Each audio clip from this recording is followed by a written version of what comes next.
On this episode of the OG and Crab Show, some front office positions are now vacant, and the pitching coach job has been filled. And the big topic, we uncover the secrets of the Dodgers' success. Play me a song, Crab.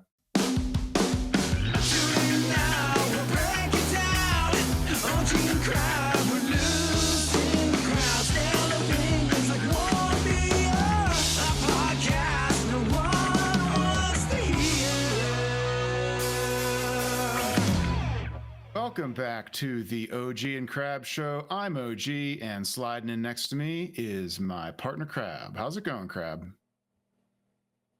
Bleh. Bleh.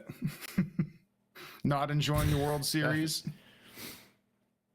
It's okay. It's fine. I'm kind of at the end of the season. I get pretty baseballed out. I'm like burnt out on some baseball, so I'm not super watching it. I'm not watching it either. I've watched a couple games.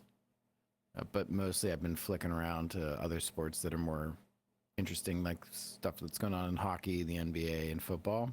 Okay. I did not stay up for that game that was like a million years long. Like every single fucking media dork was like, I stayed up for the game. Did you stay up for the game? I was like, I don't give a shit about any of this stuff. I'll check this box score tomorrow. Yeah, in the 10th inning or whatever, I think it was the 10th inning, the Blue Jays had like a really good chance to score and didn't. I turned it off and went to bed. It's like, I got work in the morning. I'm not invested in this. I'll find out who wins later. And I'm glad I did, because they went on and played 2 full games, and it was over at like 3 a.m. Eastern or something like that. It's like a claim to fame that you could say you watched it because you're so cool that you're in the baseball intelligentsia. Look at me. I could stay up and watch baseball till almost 4 a.m. Look at me. The rest of America has got shit to do, brother. Yeah. And Canada, maybe. I don't know. Do they do stuff in Canada? They make maple syrup and poutine, and what are the other stereotypical I don't Canadian like where things? this is going. I'm a big fan of Canada. I'm Me not too. making fun of our Canadian friends. I'm still gonna make fun of them. But yeah, so the World Series is the World Series. I don't have a rooting interest. I don't have a dog in the fight. I did watch the game after that one because I surmised in my brain, like, oh, these bullpens will be absolutely worn out, so somebody is going to get lit up. And it was the Dodgers bullpen. You know, their pitching staff was a little bit more, less, more used up. So, I watched a little bit of that game. It was interesting. I'm hoping the Blue Jays finish this out. I really despise baseball in November. To me, it's un-American. It's communistic. You talk about shit that's not normal. Playing baseball on Halloween is not normal to me. I don't like it at all. Yeah, I was going to say they have a shot if the Blue Jays win the series, then they would be doing so on Halloween and just narrowly avoid playing in November. But I hate that. To me, the baseball should be ending like October 10th. That's as late as baseball. Oh, that's going way back. Well, see, this goes. Yeah, they need to. And the players are starting to like chirp about this too. It's like the season's too long. 162 games. It's when you have an expanded playoff, you can scale it back. Let's be done. The whole thing is too long. Halfway through October at the latest. I miss the days of when pennant races, when we were growing up, like, even when they had division. I mean, we were both born in the 80s, so I'm not going to pretend like I remember pre-1969. I don't. Mm-hmm. But, I do remember pre-wild card baseball. And I remember checking box scores and asking my dad or my uncles or whoever was around, and like watching the news and Sports Center. And like, even if you were out of it because you played all your teams in your division, it mattered. It was like the table in the Premier League soccer. You had a chance to take somebody out. All those games mattered. And I just kind of missed that about baseball. To me, the expanded playoffs are fun. And I know the next generation below me will grow up with it as it being normal. And to them, I'm just an old man yelling at a cloud. And I am an old man yelling at a cloud. But, to me, playing baseball on Halloween, nope, not. It's for the birds. from a purely like make it so that the Pirates have even like an outside shot once in a generation of maybe doing something in the playoffs. And after getting burned in a 1-game wild card the last 2 times they were in it, I was in favor of the expanded wild card because a 1-game wild card seemed like antithetical to baseball. It's a sport based on series. However, in the time since they've expanded it, it's very clear that they don't treat the wild card round. Major League Baseball does not treat the wild card round of the playoffs as important. Like they're trying to hustle through it. They got games going on at noon on a weekday and on like, TBS or some shit like that where you can't even yeah. Right. Like it's definitely like they're trying to cram it in because they don't want to be bleeding deep into November. And so they're trying to cram it in. But at the same time, when you cram it in like that, it's almost not even the postseason. Like all of that, the magic that we remember from 2013, that night with the blackout crowd and everything, that would not happen if the Pirates made the playoffs now under this new format, because they would be playing at 1:30 in the afternoon on like the least important channel, TBS or TNT or like whatever, whichever one like drew the short straw would get the small market series. That's where Cleveland was playing this wild card. They got all the early draws. I wasn't even aware Cleveland was in the playoffs. Honestly. They won their division. They were there. Somehow. I was like, oh, Cleveland and Cincinnati were in this thing. Yeah. That's crazy. That Ohio really showed out until they faced opponents in the postseason, and then not so much. Sorry, Ohio.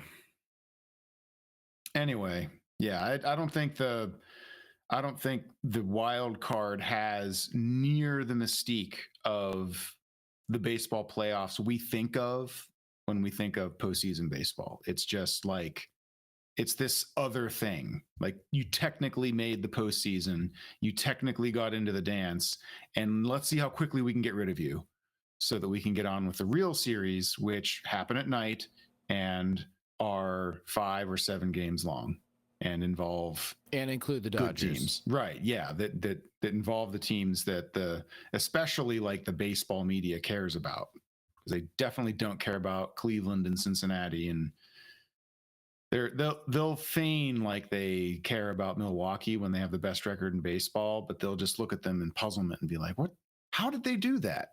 Well, that won't last. And it didn't. Well, any rate, OG, this is just old man yelling at cloud segments, so let's not bore everybody to death with, fair enough. Our old Let's talk about the Pirates front office. Yay, stuff's happening in the front office. What the hell is there to talk about? What are we talking about? Well, the first thing to talk about is the director of amateur scouting, Justin Horowitz, who was credited as being the architect of the last 2 drafts that produced number 1 prospect in all of baseball, Connor Griffin, and Seth Hernandez in the most recent one, and a fair amount of quality depth picks, at least according to draft aficionados, has taken a new job with one of his old pals from Boston, who is the new Pobo in Washington, D.C. with the Nationals. So he got hired away after only 2 seasons in Pittsburgh and is now the assistant general manager in the Nationals organization.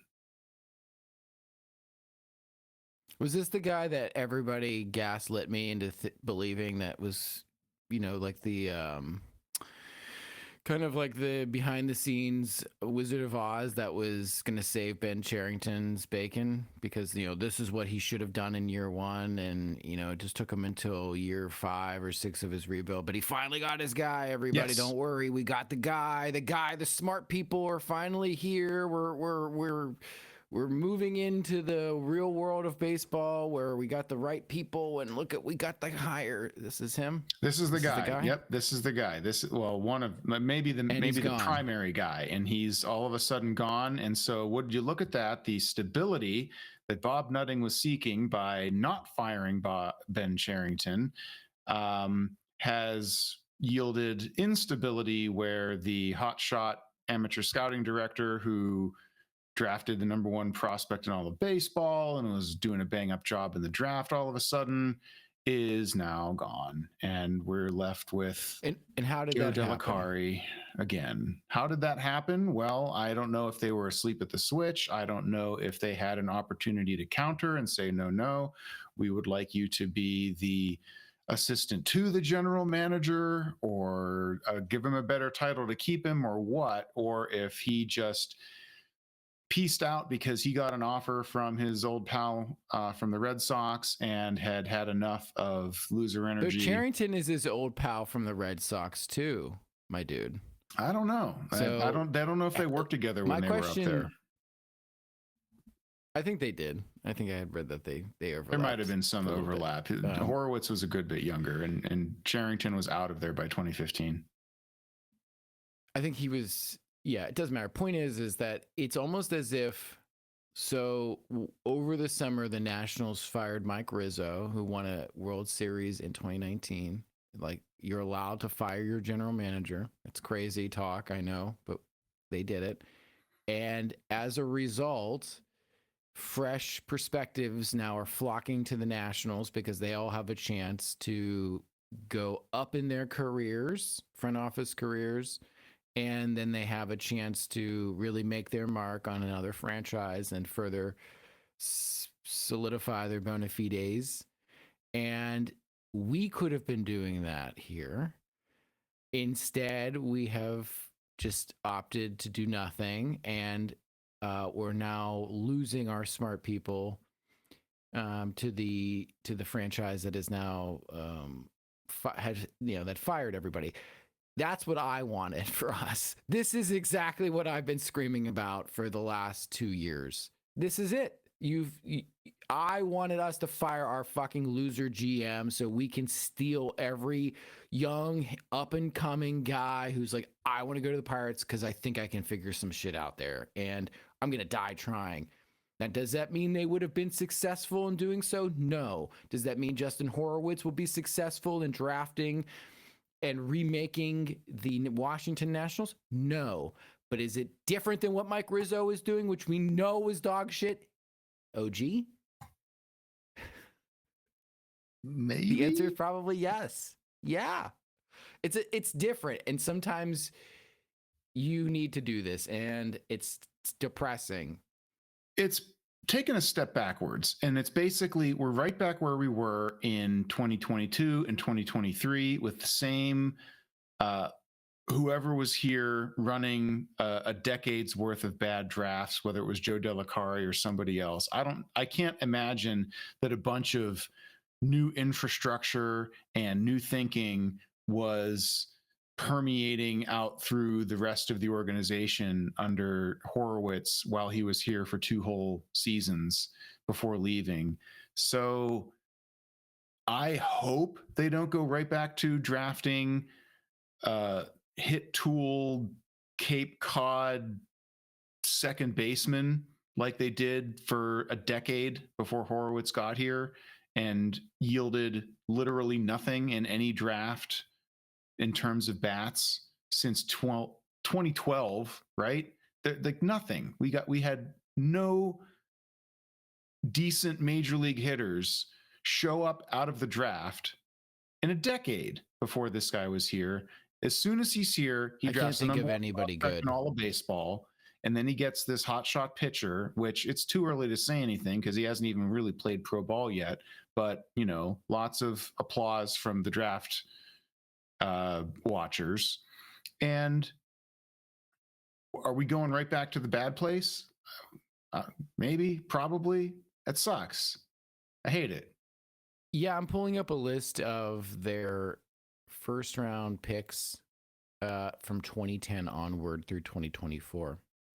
it is in 2010 Jamison Tyon, 2011 Garrett Cole, in 2012 Mark Appel, who did not sign. Did not sign. In 2013 was Austin Meadows and Reese McGuire. In 2014 was Cole Tucker. In 2015 was Kevin Newman and Ke'Bryan Hayes. In 2016 was Will Craig. 2017 was Shane Boz. 2018, I don't know. Did they not have a pick that year? I can't remember. Oh, they definitely. I think 2019 was Quinn Priester, I think. Priester, 2020. So now 2020, we're into the 2020 is the Charrington era. Charrington years. That's Nick Gonzalez. 2021 is Davis. 2022 is Termar Johnson. 23 is Skeens. 24 is Griffin.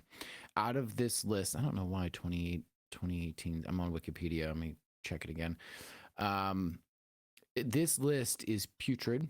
Mm-hmm. Certainly for the bats. There's a few decent pitchers in there.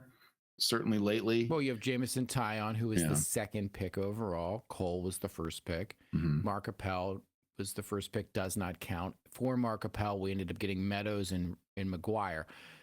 So Meadows went to get 1/3 of the Chris Archer. Who did we get? Chris Archer. He's 1/3 of the Chris Archer trade. Reese McGuire was a salary dump to get rid of Liriano. Tucker is now married to a super hot actress.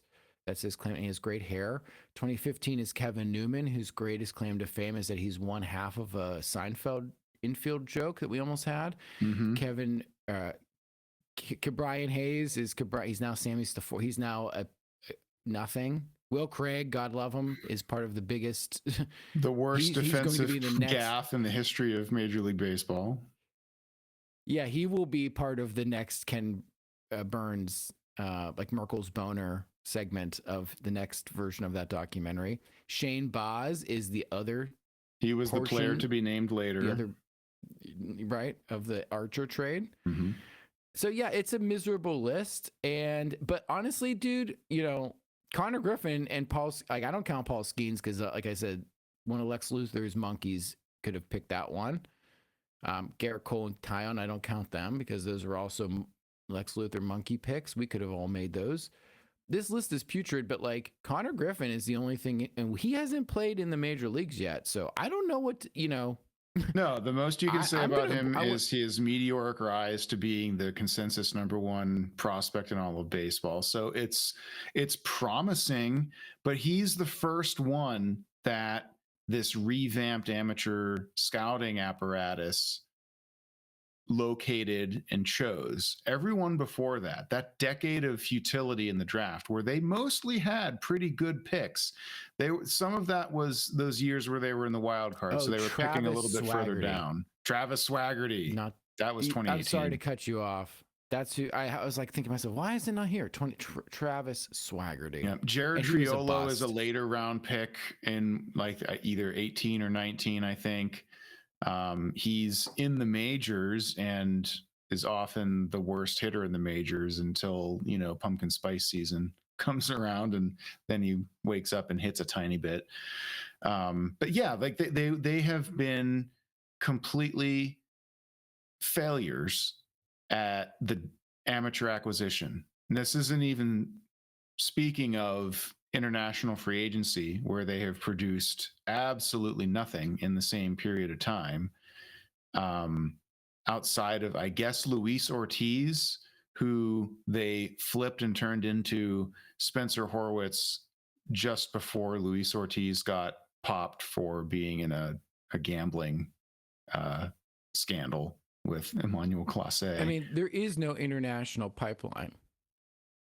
So, I mean, I know we're supposed to be talking, this segment's supposed to be about Justin Horwitz, and I guess this is all part of one. Hey, director of amateur scouting. I mean, he's in charge of the apparatus. That position is in charge of getting amateurs into the organization to make it better. And so that, as far as I know, is the draft and international free agency. And that he oversees the people who do those things.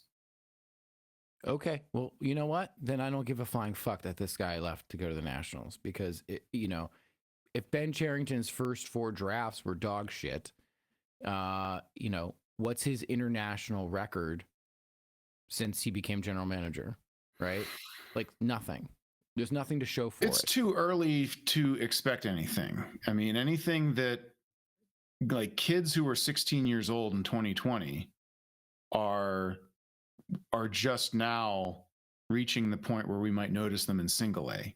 And so Right. Well, so a handful of those guys are showing up, and that's yeah, and they are. There's a handful what's his fucking what's his name? The guy who's hitting all those home runs. Esmeralyn Valdez out in the Valdez. AFL, popping a bunch of homers. And then the other dude, Tony Blanco Jr., who's also Tony Blanco Jr. And I can't, who else? Who hits the ball a ton when he hits it.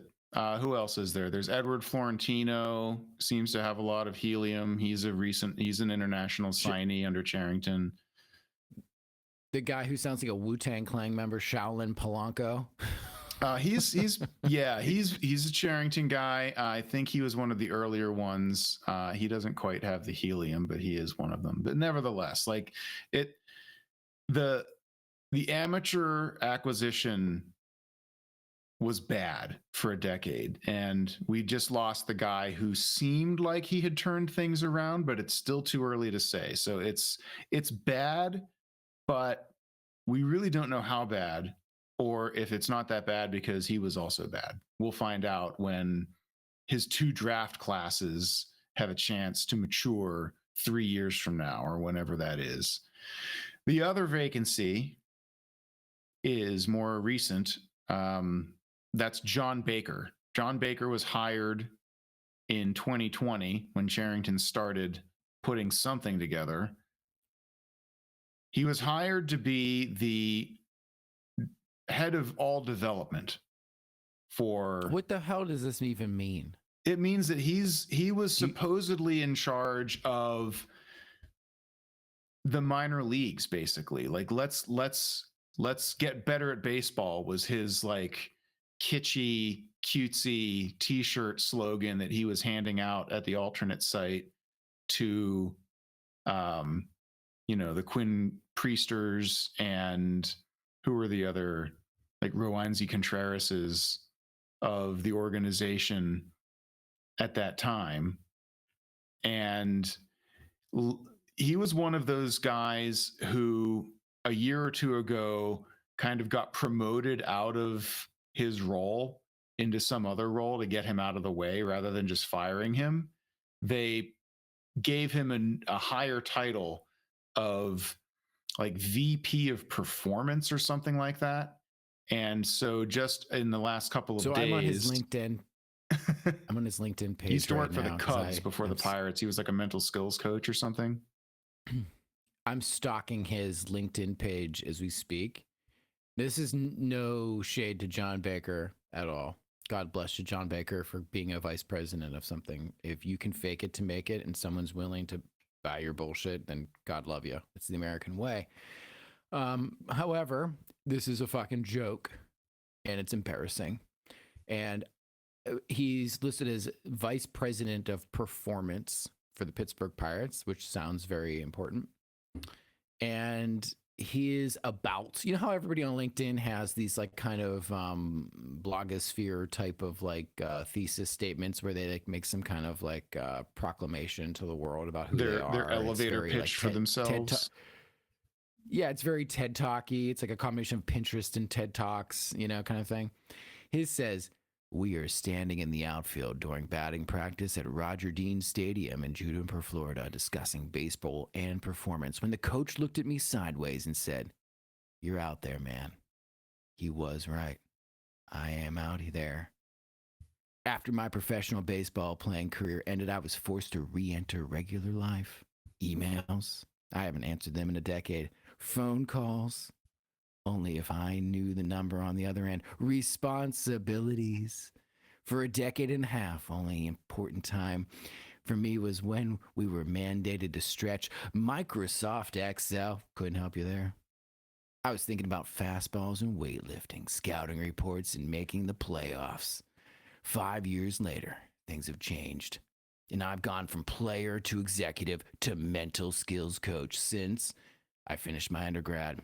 walked on at graduation at 36 years old, and on track to finish my master's program in performance psychology in January 2021. I've been trained in mindfulness practice, and I have fallen in love with Brazilian jiu-jitsu.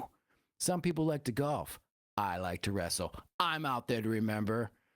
I know how to answer emails and phone calls, and I could even build a table on Excel.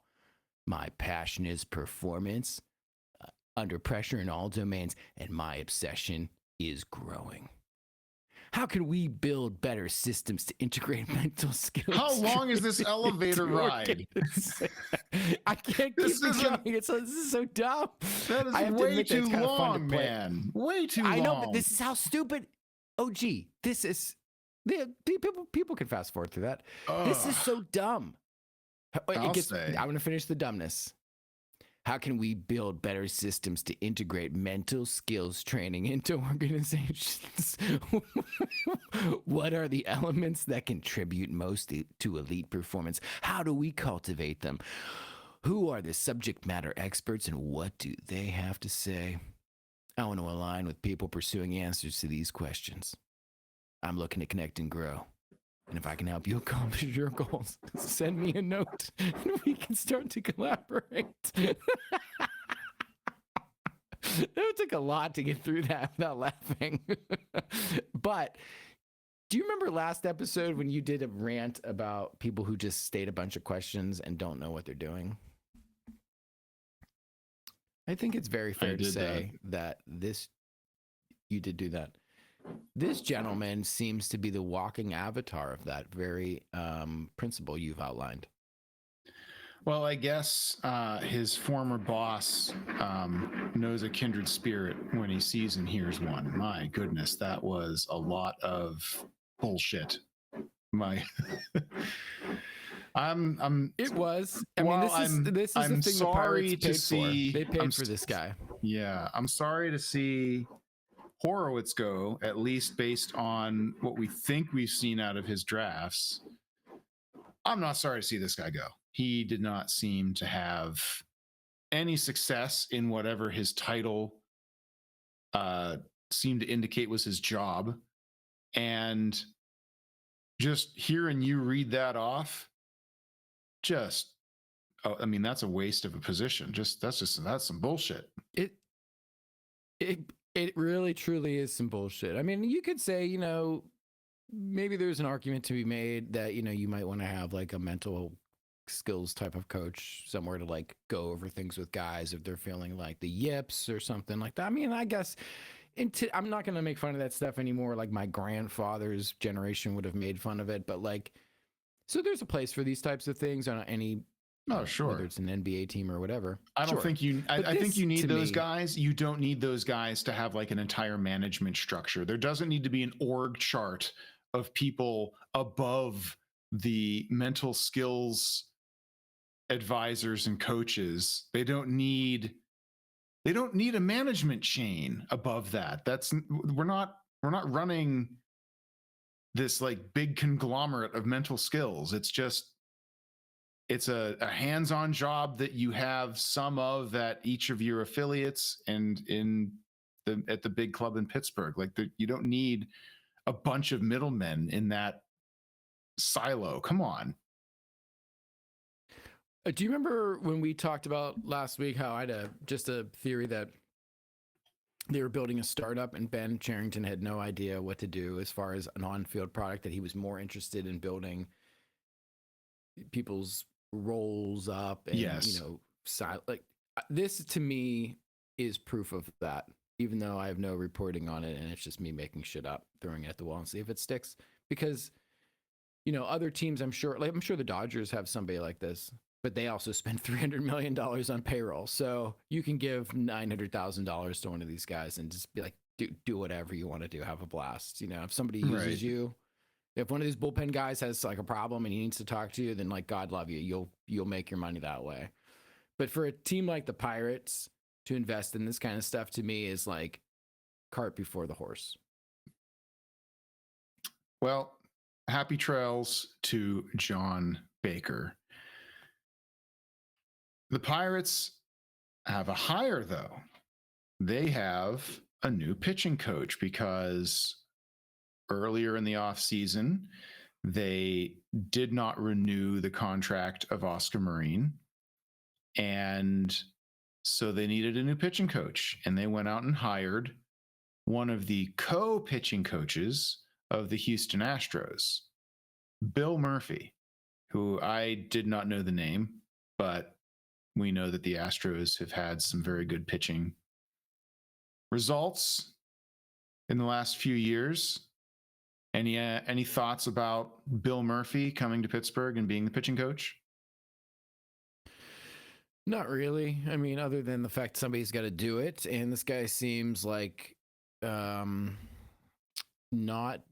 a step in the wrong direction. I mean, from what I gathered, he's a dude that was like a co-pitching coach somewhere, so he's probably interested in branching out and doing his own thing outside of, nobody wants to be a two-headed monster, two offensive coordinators, two pitching coaches. Nobody wants that.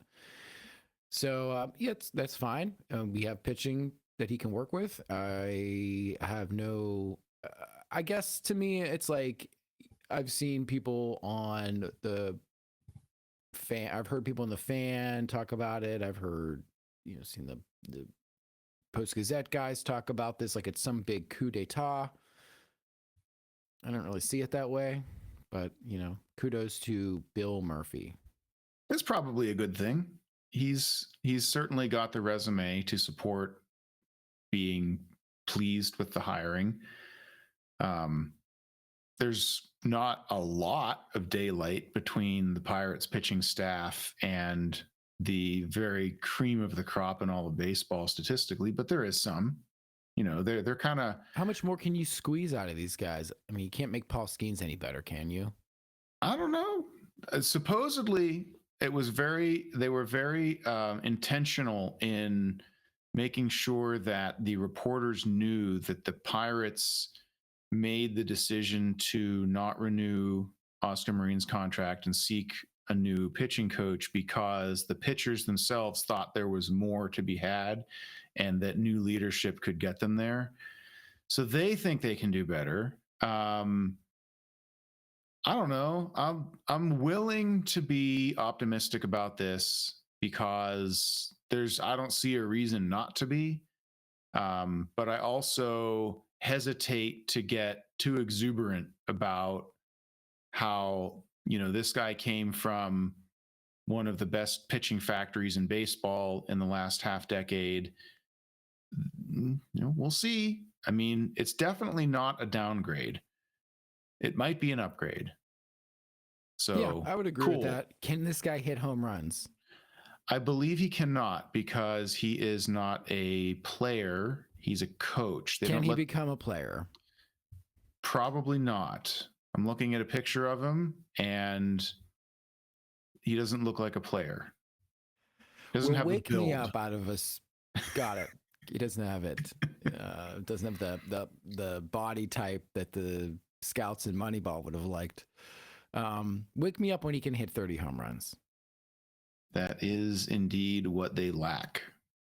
Guys who can hit, especially slug. Well, that is the Pirates news since we last spoke. Should we get into the meat of the order? Let's get it done. Let's get her done. All right. Well, you messaged me several days back and asked if I could turn up some information about the Dodgers and how they do it. Do you remember? I don't even remember sort this. of exactly what you asked. Something about I think I said something along the lines of that the Dodgers were just in the right place at the right time because I was thinking about the Frank McCourt era. Right. And what a disaster it was and how then they just got handed like a big ass contract from whatever it is, Time Warner Sports or Sportsnet I don't know what the branding is now, but there's some kind of big cable entity. Mm-hmm. And they have 20 million people roughly in that kind of market, right? So there's potential for lots of advertisement revenue. So Time Warner cut the Dodgers a check and said, like, here is like $1 billion because we're going to project out this infinite cable growth. And then the Dodgers are like, yeah, fuck yeah, we'll take that money. That sounds great. And then the cable RSN market collapsed. And of course, Time Warner is still paying all that money out. And they said, hey, let's go get the Moneyball guys to go spend this money and really get an advantage. And I had asked you to kind of ruminate on that. That is the gist. And I did ruminate on that. And I have slides. So I know you would. We'll start with recounting the organized, the sordid tale. You do great in group projects. I do all the work in the group projects. I never did the work in a group project. I was just the guy that was like riffing in the front. I don't trust the rest of the group to do a good job. There's a yin and yang to this. Yeah, there's a yin and a yang. Right. So to set this up, and you touched on this a bit, the Dodgers prior to 2012, and I think dating back to the turn of the millennium, I forget exactly when McCourt took over. So Frank McCourt acquired the Dodgers. Murdoch owned the team. He did, yes. Yeah. So Rupert Murdoch owned the Dodgers in the 90s. And then Frank McCourt was sort of like his hand-selected, here, why don't you own the team instead of me guy? No. He put the team up for sale, and Frank McCourt bought it. And I forget exactly. But he bought it with money that he borrowed from Rupert Murdoch. He bought it with debt, and he did borrow money directly from Rupert Murdoch. Right. Yes, so he borrowed money from the owner of the Dodgers to buy the Dodgers from the owner of the Dodgers. So Frank McCourt also basically had a bunch of stuff that was worth money on paper. He had a bunch of like parking lots, and he went to a bank and said, like, I have these secured loans on paper. It's worth this much. And the bank was like, great, we'll give you that, plus a little bit extra because we can take it from you. Then he went to Murdoch and got some money, and he basically financed the entire sale of the Dodgers on debt alone. Right. And so he had all of this debt in order to get the Dodgers in the first place. And from there, sort of like just acted like he didn't. He ran up even more debt and, operated as a big market team, as you do when you're in a big market. And that all led up to April of 2011. The headline, our audio listeners don't see this, but I'll read it off for them. From the Los Angeles Times, April 21st of 2011, Major League Baseball seizes control of the Dodgers.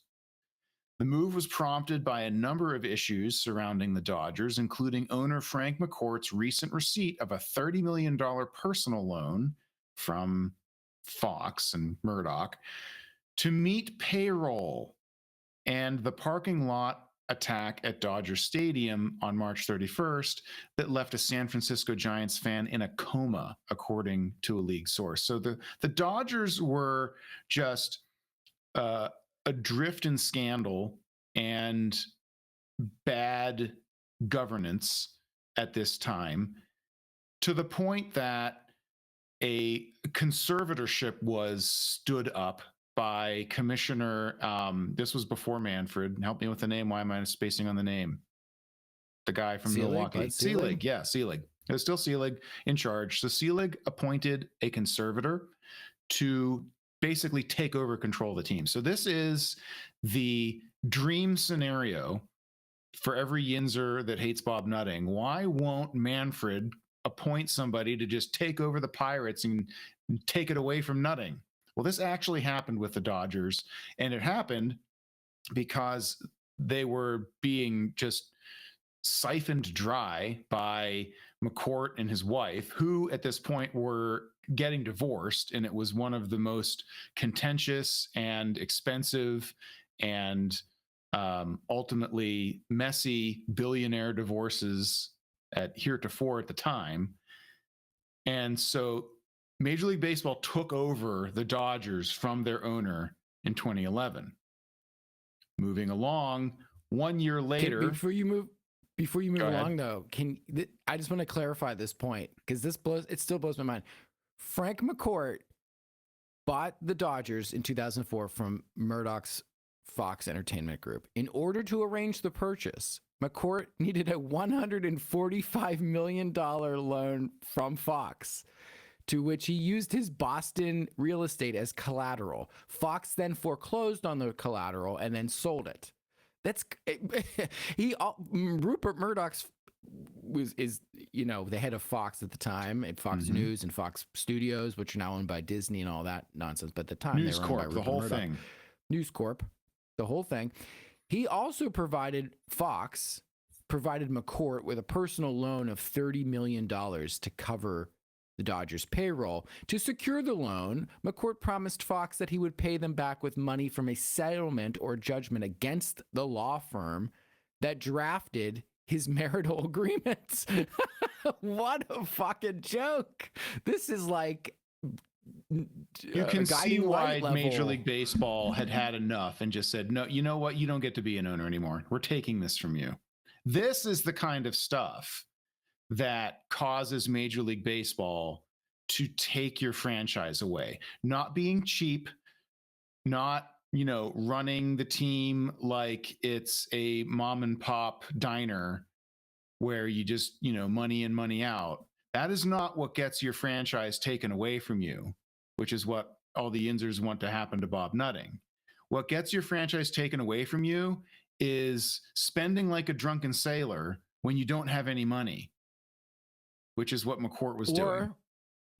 Or what gets your team taken away from you is the fact that the IRS were investigating Frank and Jamie McCourt in response to allegations that they had been taking money out of the Dodgers for years without paying any taxes. So I want to be clear, since we're down this rabbit hole.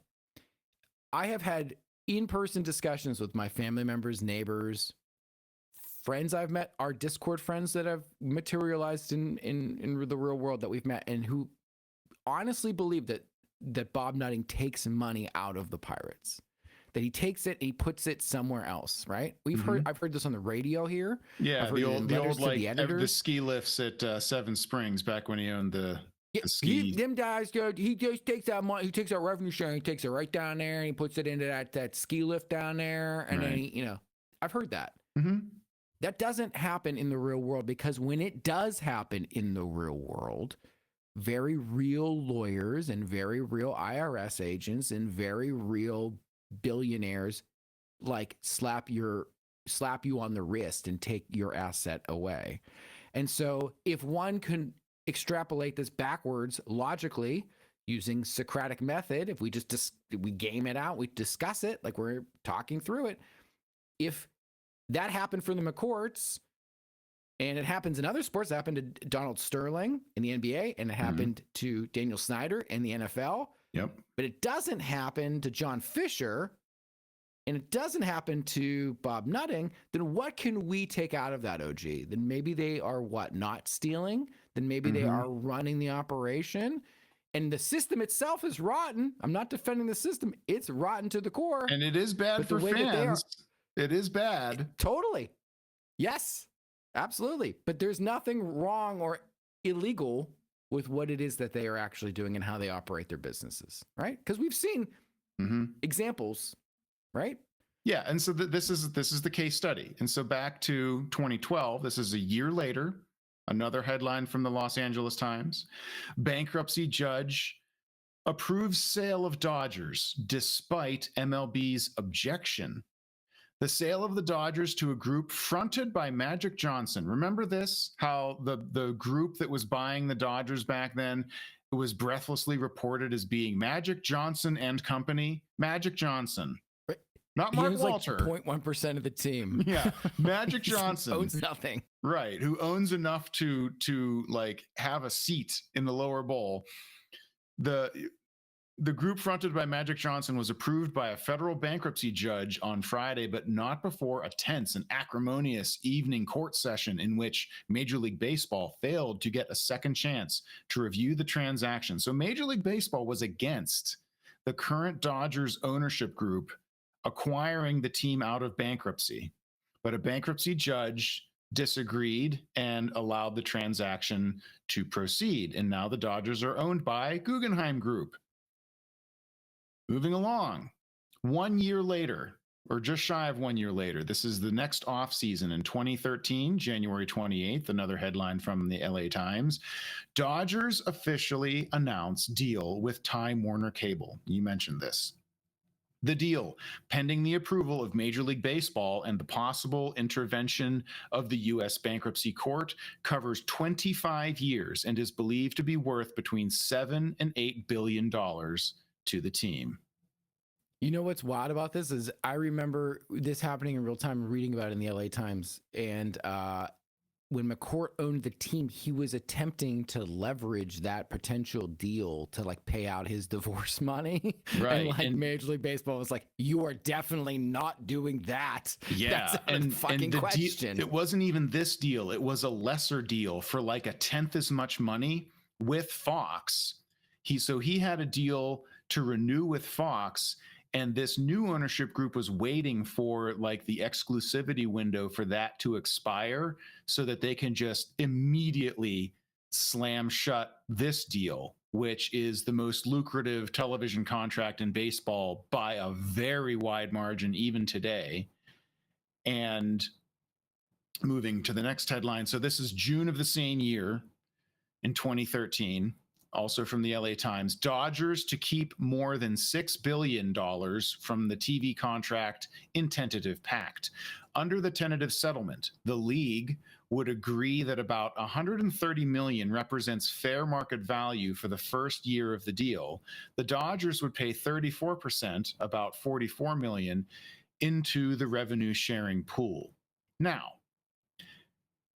this might be where we need to do some arithmetic. What is $8 billion divided by 25?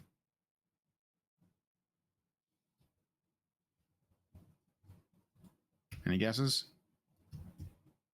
I was on mute, but no, I'm bad at math anyway. Okay. Yeah, me too. That's why I have my calculator open. It is. Oh, well, that's okay. It is $320 million. That is how much money annually would be handed to the Dodgers for their television rights by Time Warner in this deal.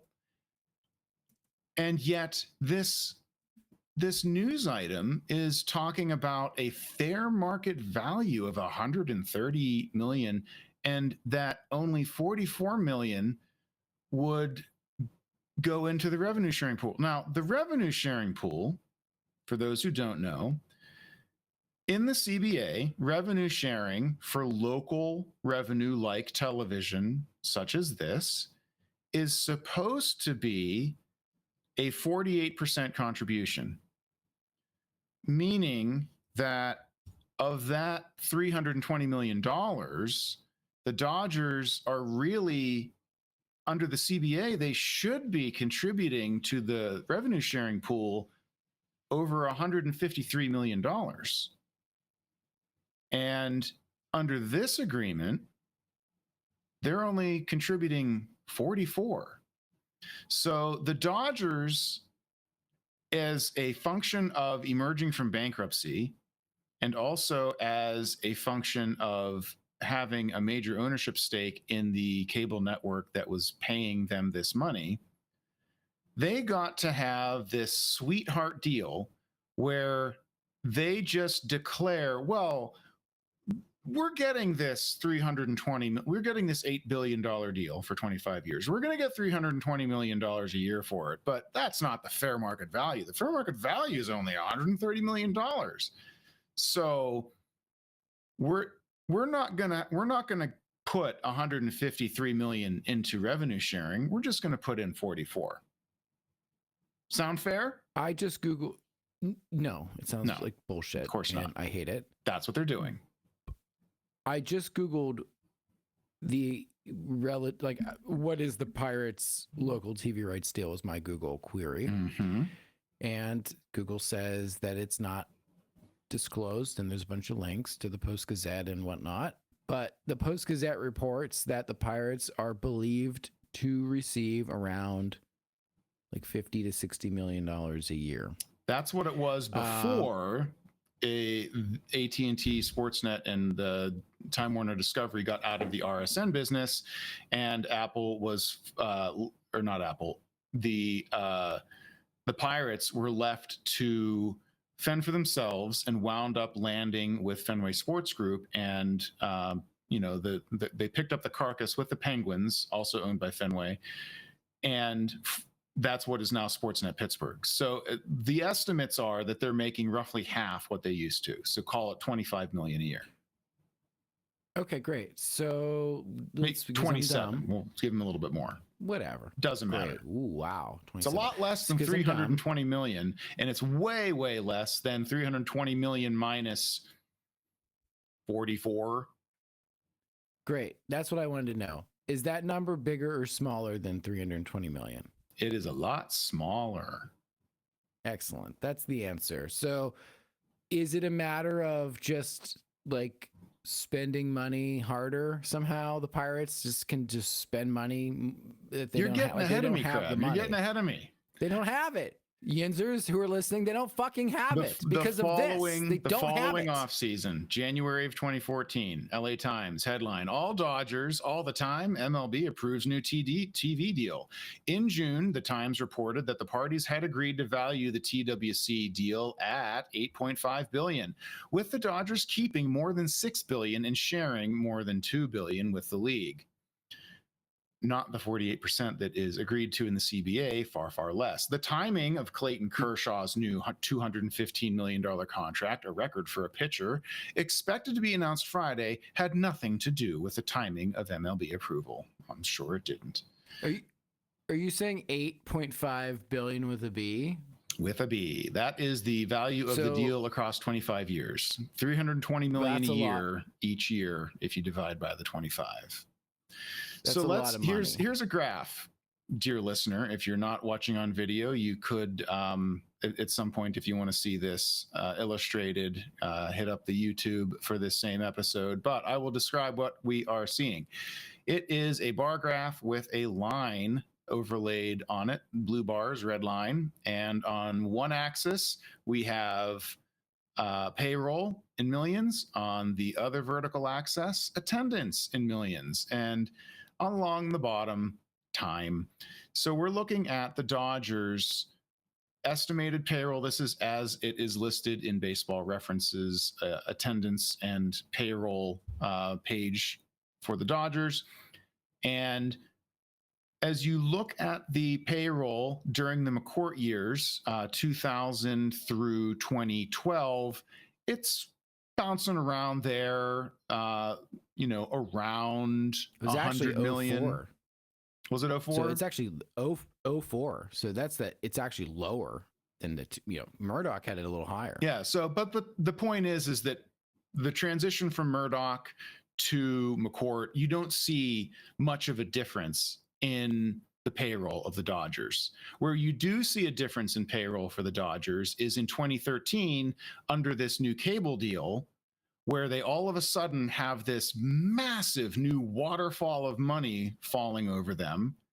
And it's the only real difference in money, because that red line that you see up there, that's the attendance at Dodger Stadium. It's basically flat. And there's a trend line that I put on there to illustrate that. It is a perfectly flat trend line. There's a big dip at COVID because nobody could go to baseball during COVID.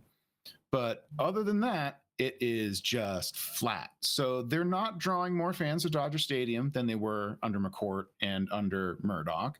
But they do have this monstrous new TV deal, and their payroll suddenly bursts northward and more than doubles and stays there year after year after year. And whoa, that's crazy. So isn't that strange? Yeah. I have a question. I want to dispel. I just have a question because I'm just a Yinzer. So let's go back in time to 2000 and Rupert Murdoch owned the team, right? Mm-hmm. He has a net worth of $23 billion. How come Rupert Murdoch didn't have that blue line in 2000 as high as the blue line like 20 years? Like, how come Rupert Murdoch wasn't spending his own money to make money? Well, That's dear crazy, Crab, it's OG. because no owner does that, as we've covered many times. But he had so much of it though. I don't understand. Like, Do you know how much a billion is? so Do you know much how much money. 20 billion is? I mean, I don't, but I Yeah, no, I don't. that's right always the argument.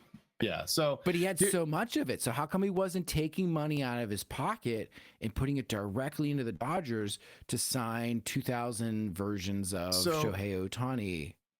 Think back to the earlier bit of information where we learned that the Dodgers were not contributing their fair share to the revenue sharing pool. I took the liberty of drawing a box around that would show us what after, what a great box. See that there's a green box now on screen. I like that. I like how it just boop went up there like that. Right on cool. There. And what that green box represents is the cash that they keep from their TV deal. What do you notice about their payroll relative to the cash that they keep from their TV deal outside of 2025? It's roughly the same. It all fits inside. The Dodgers cable deal pays for their entire payroll, this breathlessly large payroll that everyone's so impressed with how hard they try. They try. That's what's great about the Dodgers is they try, right? They try. So you're telling me Magic Johnson took money out of his pocket and was like, I'm going to buy a player with that. And Mark Walters was like, dude, I'll match that money. Is that what they're doing? Is that what you're saying? No, what I'm saying is revenue pays No, I don't understand. I don't understand. Because I was told by Jeff Passan that the owners need to spend more money.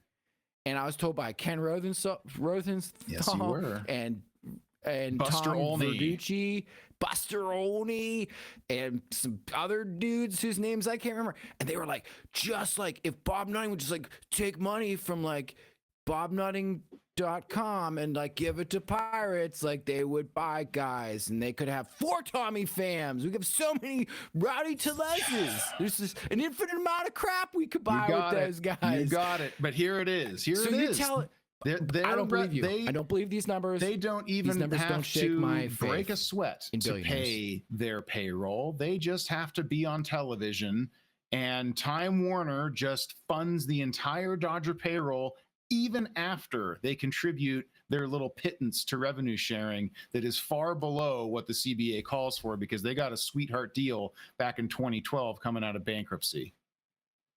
Okay, wait a minute. So we need a Time Warner. How do we get a Time Warner? Well, unfortunately, there is one more slide. This is a bit of information published by Forbes in 2020. The headline is The Rise and Fall of Cable Television. And I put this here just to illustrate what a perfect storm the Dodgers are benefiting from.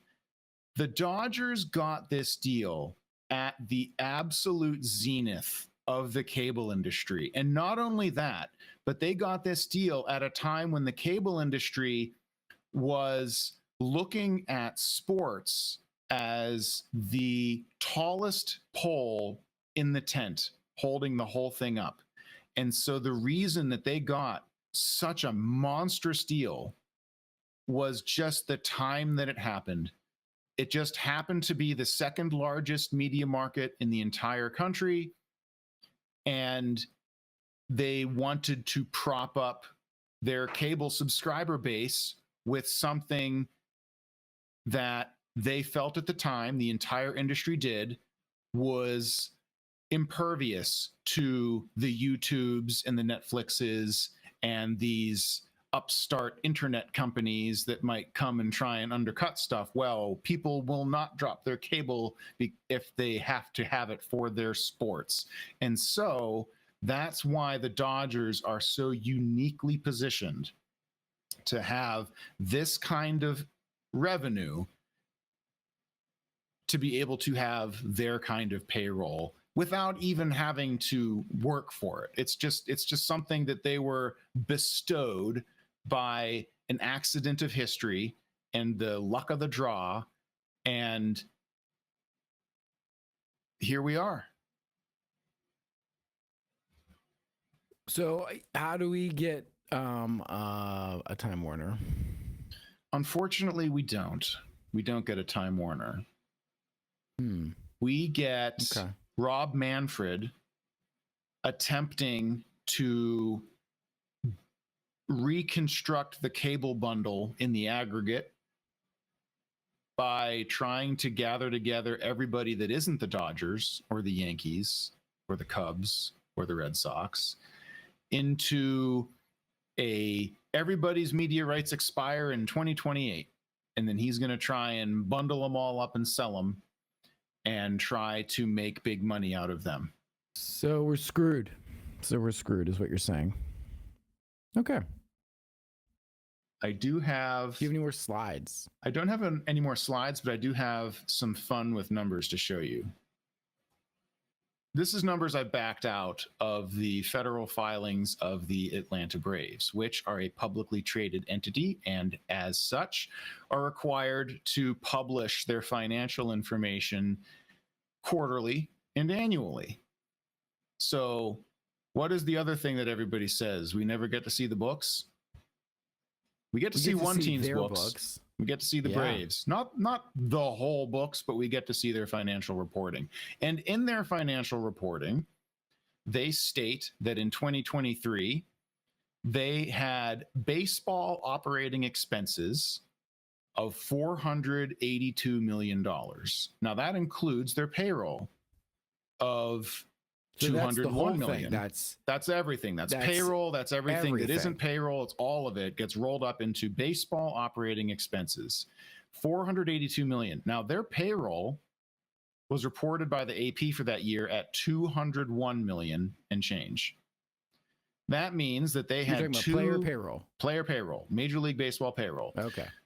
That means that they had operating expenses that were not payroll to the tune of almost $281 million. Now, if included in that, I don't know if it is or if it isn't, but we'll give the benefit of the doubt and say maybe that their revenue share payment that they owe, maybe that comes off of that line as well. So we'll pull that out. That's $53 million. And they also have separately listed a line, sales and general administration. So they break that out as not operating expenses for baseball, but just like the company. If we add up the non-payroll baseball OPEX, subtract from that the revenue share payment, and add back in the sales and general administration, the cost of operating the Braves minus its major league payroll is just shy of $340 million in 2023 and just over $324 million in 2024. Those numbers are on the screen as well. So this is saying that the Braves, and these are their publicly published numbers that we've picked apart, but using their real official filings, it costs I don't believe the you. Braves. I think you made these numbers up. I don't believe you. These are scary big numbers, and my narrative is that Bob Nutting is stealing from the team, and I don't believe you. It costs the Braves $300. I don't want to hear it. Over $300 million just to keep the lights on. That's what it costs the Braves. The Braves have revenues exceeding $600 million a year, and it costs them more than half of that. Forget about payroll, just to keep the lights on. That's the Braves. Now, what about our Buccos? This is a version of a chart that we looked at way back at the beginning of our podcast, where we were very badly showing off a calculator full of numbers. And it still bothers you, doesn't it? It does. We've gotten better. So I've taken that same calculator, dressed it up, and plugged in what their average attendance was for 2025, 18,827. That's just a pathetic attendance. That's lousy.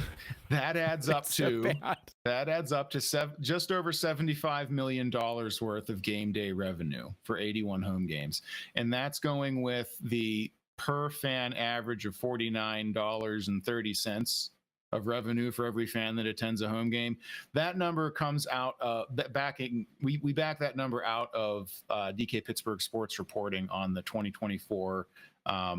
They had a number of nuggets in that article that they claimed that they lost $2 million on the year. That's people dispute whether or not they did lose that money, but the expenses were very clearly listed, and many of the, well, not so much the expenses, but the revenues were very clearly listed, and among them was you could pull out this number if you just did some backwards arithmetic. So this is what the 2025 attendance would yield, and wouldn't look down at the bottom there. There is a break-even payroll budget after we take out. So let me just list off all of these. Local, they get from Central Fund. This is from MLB for national TV merchandise, etc. $94 million and change. They get $27 million. We talked about that for their local media revenue. Sponsorships, we're estimating $35 million. Game day revenue, $75 million. Gross local revenue, just shy of $137 million. And their revenue sharing receipt, because they are revenue sharing payees, was probably in the vicinity of $53 million. Again, this is stuff that was reported by DK Pittsburgh Sports, and we're doing a little bit of estimation and extrapolation for the following year. This means that their earnings before interest, taxes, depreciation of assets, EBITDA, is $284 million.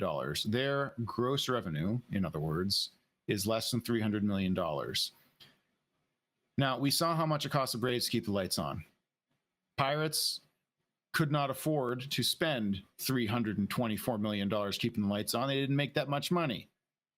So we're going to say that they cost the Pirates $200 million to keep the lights on. This is a reasonable figure. We had reporting in the Boston Globe back in 2020 that stated at the time that it cost any given major league franchise on average $158 million, I believe, in 2020 dollars to keep the lights on. And inflation being inflation, and the new CBA making the minors cost more, we're just going to make it a flat $200 million to keep the lights on. Fair? Sounds good.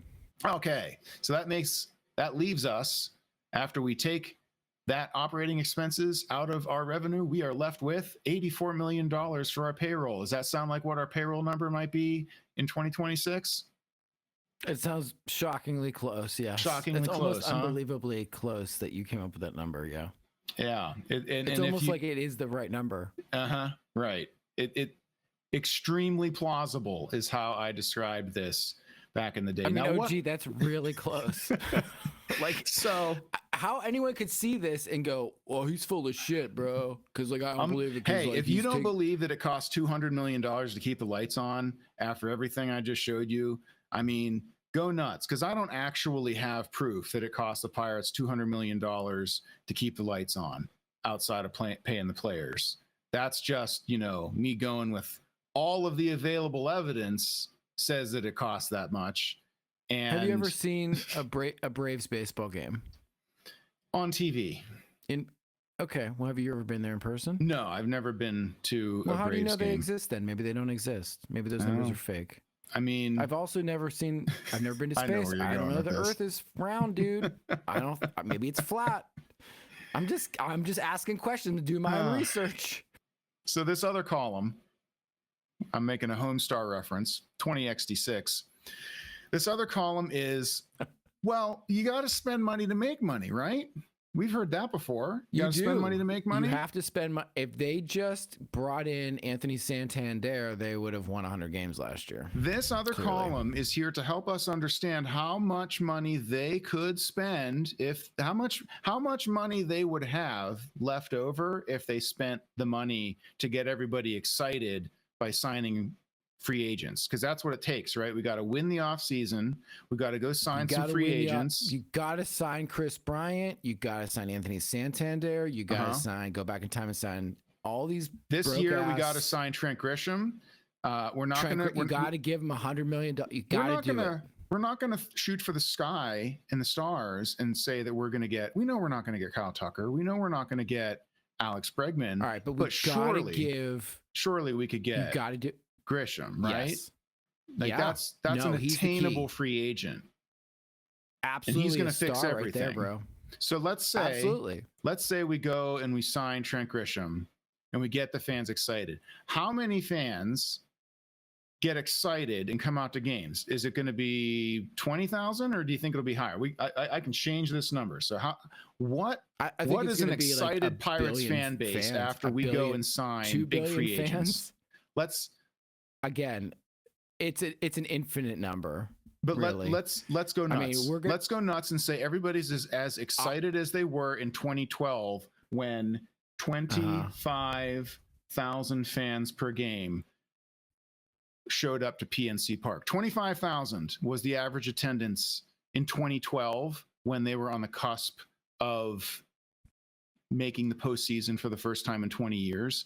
And the yellow numbers, that's a 15% jump in local revenues. All we gotta do is sign Trent Grisham, and that number shows up to 25,000. Wow, that's nuts. Does Bob Nutting know this? So that's we go from 136 million to 161. But wait, hold on. Our revenue sharing gets smaller because when you make more money, you get less back in revenue sharing. So that does shrink it a bit. And so at the very bottom of the chart, we now have a break-even payroll of $100 million, and our delta is $16.5 million. Is $16.5 million going to be enough to sign a bunch of exciting free agents such that 25,000 fans show up to games on average? If we were on the Fan right now, and we were the drive time afternoon DJs on the Fan, then yes, we would be making up shit like this and selling it to gullible yinzers and saying that, of course, they could spend $16 million. In the real world that you and I both live in, because we're not brain dead and we're not fucking imbeciles, no. The answer is a hard no. In fact, this is the time for you to flash the Travis Williams gif on this. No. Period. Full stop. So let's, just for the sake of argument, let's say that the Pirates are so good at winning the offseason. With $16 million. Let's say we do the best attendance numbers they've ever done at PNC Park. The Pirates have never in the history of PNC Park averaged more than 30,000 fans per game and change. They've never gotten to 31. So this is this is if they were doing the best that they've ever done. If they did the best that they've ever done and won the offseason to the point where an entire fan base that is completely done with the Pirates suddenly decides, you know what, we're all buying season tickets, they can afford to spend $31 million on those free agents that they signed. Was $31 million enough to get excited over in 2025 free agency dollars? What does that get you? I mean, that gets you into the conversation with Scott Boras about Kyle Tucker, and then it gets you quickly out of the conversation with that number. Because you have to do it over 8 years anyway, and that's not going to happen. Exactly. So the whole point of this slide is just to illustrate that the principle of you got to spend money to make money, there's the counter balance to that is, but you got to make more than you spent or you're going to go under. And unfortunately, this team would have to spend a lot more than $31 million to fix this roster. Am I wrong? No, you're not wrong. Right. I know you know that. Yeah. I am of the belief, because Ken Rosenthal told me, and Jeff Passan sneers at me, that the Dodgers just spent a lot and they made a lot. And so I don't believe you. And I don't believe these numbers. I believe them. We also hear that the Pirates ought to be able to be like the Brewers, do we not? We hear that Similar all the market time. sizes, similar this and that. In fact, I was told that we are a bigger market size. We are technically a bigger market than the Brewers, but somehow the Brewers are often able to draw upwards of 35,000 fans on average to their ball games. Now, granted, Well, they spend money to make money, you jackass. So they're in the playoffs a lot, but if you go and look at the history of the Brewers' attendance, it's stronger whether or not they're in the playoffs. It's stronger across the board. And wouldn't you know it, the break-even payroll, if we got Brewers numbers to come out to the park, looks like the Brewers payroll, $131 million. Are we stunned? Are we stunned that that the money that the team earns just gets spent right back out? Is that crazy? I need you to stop talking about these numbers. I need you to tell me that Bob Nutting is cheap and he's stealing money. I want to go back to all of my comfortable Yinzer narratives. I don't want to confront this reality because it's scary and it makes me feel mortal and it makes my fandom hurt and it makes me realize that it's hopeless. So I would much rather live in a cocoon of denial, okay, and ignore all of this. So OG, no, I don't like it. I don't like what you're selling me. Okay, so if we're not going to pack the stadium because we aren't excited about the off season, can we raise the cost of going to a game to make more money? Do you think fans in Pittsburgh would appreciate higher ticket prices and more expensive icy lights? That's another way to get more money. I can make 49. They're absolutely sure. 60. Yeah, Travis Williams. Give me. Should we charge more for everything? Renegade dog. That's going to be real popular in Pittsburgh, right? Charge more after all the losing. That'll sell tickets. The doors will bust open. Right? Yeah, I agree totally. There's two things that sell tickets: signing expensive free agents and raising the prices of everything. Wait, no, that's not right. I was told that if we just spent money in the offseason on players like Chris Bryant and had given out a Chris Bryant contract, that would have been sufficient for some fans. I mean, if we could just get 23,000 fans in the door on average, we'd have a whole Aroldis Chapman's worth of money to spend more. We'd have over $10 million extra. We could go and get an Aroldis Chapman like player. Is that exciting? Does that guy give us 10 wins? Yeah. Does he give you 10 wins of internal improvement? He gives you 10 wild pitches per week. Got it. Excellent. I'm going to put this away. This is depressing, OG. I'm going to put that away. I'm going to turn off the bit now and go back to the real co-host of this show and say that it's astounding how close you got to these numbers just by taking the apparently fictitious DK Pittsburgher on sports reporting, because we don't know his sources and we don't know where that money went, blah, blah, blah, blah, blah, blah, blah, blah, blah, fart sounds. But you got pretty fucking close by using your big old OG brain that God gave you. It ain't smooth. It got lots of wrinkles in it and you fucking used it and you got... Anybody who wants to poke holes in this stuff will have no trouble poking holes in the fact that I don't have documentation on the OpEx. I only have a lot of supporting evidence. I don't actually have the real books. No, I don't. Anybody who wants to poke holes in the idea that, and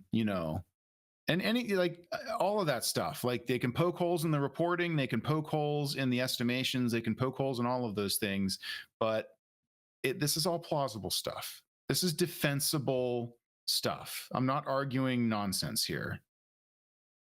I mean, in my mind, it's always been a fact of like, we've talked about this a million times. It's Bob Nutting is a lousy person to hear talk.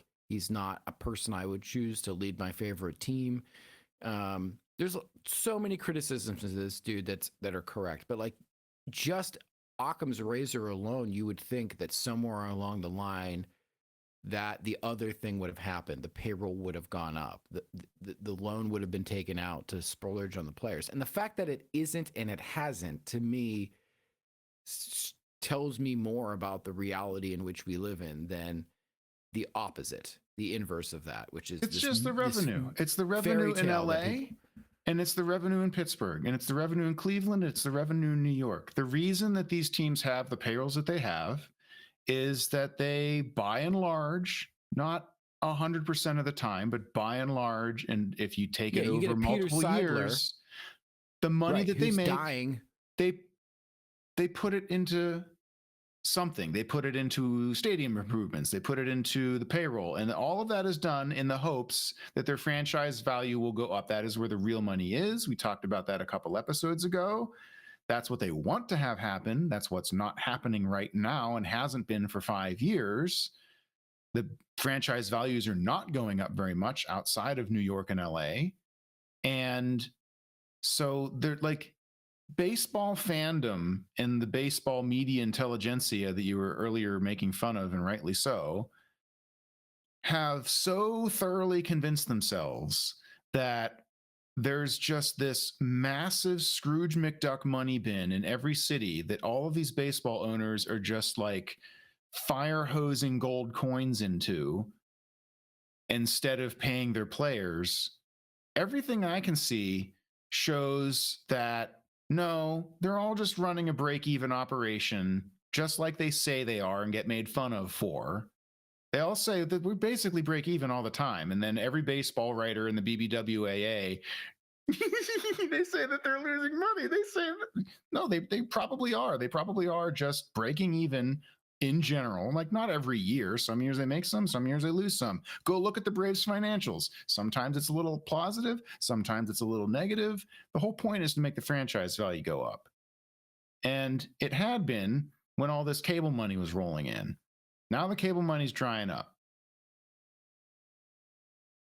So every once in a while you get a Mike Ilitch and the Tigers before he passed away, or you get Peter Seidler. Yeah, there are exceptions. You get Steve Cohen, who you know, front loads a bunch of tax benefits into the first 5 years of his ownership, and like let's see over the next few years if Steve Cohen's largesse continues or not. Maybe it will. He can afford it, but we know Bob if can't. Rupert Murdoch didn't do it, these other guys aren't. I mean, my point is, another thing, you know, Disney once owned the Angels. Fox Studios, with the backing of News Corp, once owned the Dodgers. Rogers Nintendo Communications owns the Blue Jays. Rogers and these companies divest themselves out of these assets. Why? If they are such a great bargain and they are so profitable, and you know they make $2 million, they made $2 million, yeah, like. Those companies realize that over time these are not great places to chase. It's not. There's no operating. There's not a lot of operating profits that come out of this stuff. Like you'll get a little, like I said, a little bit up sometimes, a little bit down sometimes. But what you need is for your franchise value to go consistently upward, consistently north by northeast, and that's slowing down. And so that's the pressure point that I think is the key to whether or not there's a real risk of labor strife and lockout. That's going to be another show when we talk about whether or not we're going to have baseball in 2027. And so we'll just tease that here and pinch this one off. But I just wanted to illustrate that it's just the revenue, dummy. There's not some grand conspiracy. It's money in, money out. It's not that hard. It's not that hard. I agree. But it's boring. It's boring. It's way more sexy to think that there's this huge conspiracy and that, you know, they're just twisting their mustaches as they tie the maiden to the train tracks. Yeah. Yeah. It's much more sexy to think that, you know, all the paid protesters get paid $200 to go out there and yell, or the earth is flat, or that vaccines cause autism, or whatever bullshit. I mean, there's shit everywhere. I'm just picking some ones out of a hat that annoy the living fuck out of me because they're idiotic. But it's more fun to believe in that than believe the crushing mundane reality that is money in, money out, or your kid is fucking got one chromosome short, or, you know, grandma died in a car accident, or there, you know, whatever. That is hard to believe, and this is just part of how people just choose to fight against that kind of crushing boredom and hopelessness of the world. It's more fun to believe that Bob Nutting is Scrooge McDuck and is wiping his ass with $100 bills that he could have been spending on Anthony Santander or whatever, than it is to believe that it's just boring day-to-day operations. Just it's boring. Pay John Baker to pay John Baker to write another paragraph into his LinkedIn profile. Oh my god, that was amazing. Yeah, so it was. So yeah, good. This is. Thank you for sitting through my boring slideshow. No, it wasn't boring at all. I'm sorry for trolling you the whole time. I was just trying to be. You're always jumping ahead. I've got a whole narrative I'm trying to stitch together, and you're just like getting to the punchline early. I'm a hyperactive squirrel person. You have to. No, it's fine. I can't. You can smell it coming. It's just good storytelling. That should be it for this episode. I thank everybody for watching and or listening. As always, you can find links to our audio feeds in the YouTube description. And if you're listening on your podcast player and you want to see my slides and my graphs and my spreadsheets, you can find that link in the link on your podcast player will take you to the YouTube episode for this show. And I encourage you to like and subscribe and do all those things. Or don't. I don't give a flying fuck. We got one new subscriber. His name is he's my buddy Adam, who lives in London, who was just tickled pink by our podcast. So we got one more subscriber. So I don't know if they subscribe, but I shared this show with some guys on my men's league team, and they all really liked it. So shout out to the Sea Dogs. Good for them. For checking out the show. And I hope you keep enjoying it. And we'll see you again when we feel like it. Bye. Bye-bye.